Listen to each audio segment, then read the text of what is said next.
بسم اللہ الرحمن الرحیم۔ آج میرے بہت ہی پیارے دوست انہوں نے کہا کہ حافظ صاحب آپ اس پہ ویڈیو بنائیں جو اپنا کوئٹہ میں بلوچستان میں واقع ہوا ہے، جو عورت اور مرد کو جو ہے نا وہ گولیاں مار کے مارا گیا ہے۔ کوئی لبرل لوگ اس پہ بہت زیادہ بولتے ہیں اور واقعہ کو دیکھے بغیر فیمنسٹ وہ بھی اس پہ بہت زیادہ جو ہے نا وہ زور دے رہے ہیں۔ انلائٹنمنٹ وادی ہوا، کیا نبی کریم صلی اللہ علیہ وسلم سے بھی زیادہ کوئی وسیع ذہن ہو سکتا ہے؟ اصل میں ہماری قوم جو ولن ہوتے ہیں اس کو ہیرو کر دیتے ہیں، اور جو ہیرو ہوتے ہیں ان کو ولن کر دیتا ہے۔ میں ایک دفعہ پڑھ رہا تھا تو میرے استاد جب ہم بی اے میں تھے کہنے لگے، عثمان بیٹا یہ جو ہیر رانجھا میں قیدو ہے آپ کا کیا خیال ہے؟ کیا یہ نیگیٹو کردار ہے؟ مجھے سوچ میں پڑ گئے، ہم جوان تھے پہلے، ہم تو اس کو ولن ہی سمجھتے تھے۔ کہا کوئی اپنی بہن بیٹی کو رنگ رلیاں منانے دے گا؟ کہا ہیر وارث شاہ نے ایسی ہیر لکھی ہے، ایسے لکھنے والے نے لکھا ہے کہ جو ہے نا وہ اس کو ہیرو سے ولن بنا دیا۔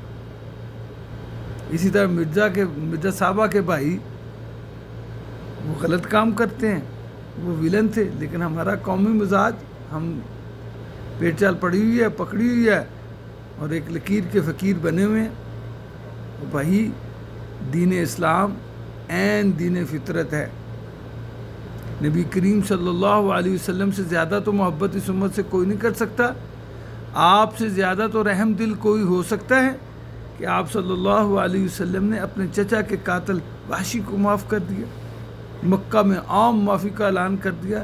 آپ جب مکہ میں فتح مکہ کے موقع پر داخل ہوئے تو آپ صلی اللہ علیہ وسلم کی جو گردن تھی وہ جھکی ہوئی تھی اور جو ہے وہ عاجزی کے ساتھ اور اونٹ کی کوہان کے ساتھ لگ رہی تھی۔ وہ نبی کو ظالمانہ قانون بنائے گا؟ نبی صلی اللہ علیہ وسلم کا بنایا ہوا ہر قانون اور اللہ کی طرف سے عین فطرت ہے۔ گناہ سزا اور جزا ضروری ہیں، ورنہ یہ معاشرہ جانوروں کا معاشرہ کیا ہوتا ہے، جنگلی معاشرہ کیا ہے، اس میں کچھ نہ سزا ہے نہ اس کی کوئی جزا ہے۔ اور انسانوں کے معاشرے میں کوئی جرم ہو جائے تو اس کو سزا ملتی ہے، کوئی اچھا کام کرے تو اس کو جزا ملتی ہے۔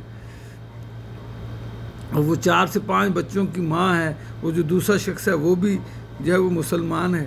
ہاں ایک اس میں بات ہے کہ وہ عدالت میں جانا چاہیے تھا کیس، لیکن عدالتیں کیا ہماری اس طرح کی اس پر کوئی فیصلہ کر سکی ہیں؟ آج تک 70 سال پاکستان کو بنے ہوئے ہوا، کیا وکیلوں نے اس بات کو مکمل ہونے دیا ہے؟ لوگ خود فیصلہ کرتے ہیں، اس کی ذمہ دار ہمارا قانونی ڈھانچہ ہے، ہمارا لاجسٹک ڈھانچہ جو ہے نا وہ انفراسٹرکچر ہے۔ کورٹ کا جو ماحول ہے وہ اس قابل نہیں ہے کہ وہ فیصلہ کرے۔ اور پھر وہ قبائل ہیں، قبائل کا اپنا جرگہ ہوتا ہے۔ یہ تو جب نبی کریم صلی اللہ علیہ وسلم آئے اس کے بعد بھی قبائل رہی، پھر عدالتیں بن گئیں، اسلامی عدالتیں۔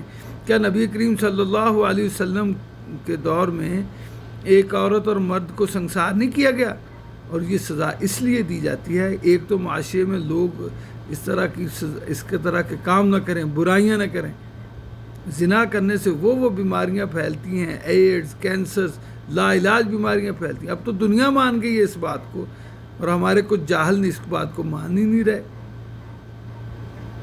آپ صلی اللہ علیہ وسلم کے دور میں ہوئی، اور اس کے چھینٹے، صحابی جس کو سنسار کیا جائے، چھینٹے جو ہے وہ جسم پر پڑے کسی کے، اور حقارت سے دیکھا۔ آپ صلی اللہ علیہ وسلم نے کہا، فرمایا تم کیوں اس سے، یہ پاک خون ہے، اس کو سزا مل گئی، لہذا اس کو آخرت میں اس کی کوئی سزا نہیں ہے۔ اسلام میں سزا دینے کے 2 مطلب ہیں، ایک تو آئندہ جرم سے روکا جائے، اور ایک آئندہ آنے والی زندگی جو ہے اس کی سزا اس سزا سے 1000 گنا جو ہے نا وہ زیادہ سخت ہوگی۔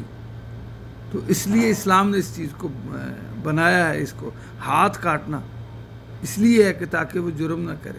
یہ جرم کیوں نہیں معاف ہوتے؟ شاہ فیصل رحمۃ اللہ علیہ کو کسی نے کہا کہ تم تو ایسے کر دیتے ہو، ہاتھ کاٹ دیتے۔ اس نے کہا جتنے تمہارے ایک شکاگو میں ایک دن میں قتل ہوتے ہیں، میرے سعودی عرب میں پورے سال میں نہیں ہوتے۔ اور ہم لگے ہوئے ہیں کہ جی وہ ظلم ہوا، تو کیا عدالت میں وہ معاملہ چلا جاتا، پاس ہو جاتا؟ کیا ایک غیرت مند فیملی جو ہے وہ اپنی شوہر جو ہے وہ اپنی عورت کو ایسے رنگ رلیاں منانے دیتی ہے؟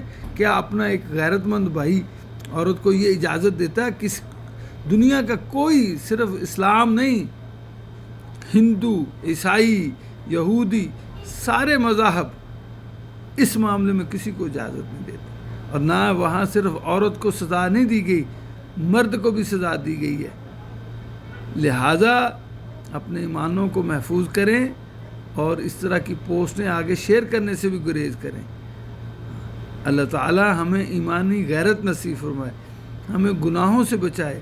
اللہ ہمیں نبی کریم صلی اللہ علیہ وسلم سے سچی محبت نصیب فرمائے. آمین. وصلی اللہ تعالی علی خیر خلقہ محمد وعلی آلہ واصحابہ اجمعین برحمتک یا ارحم الراحمین.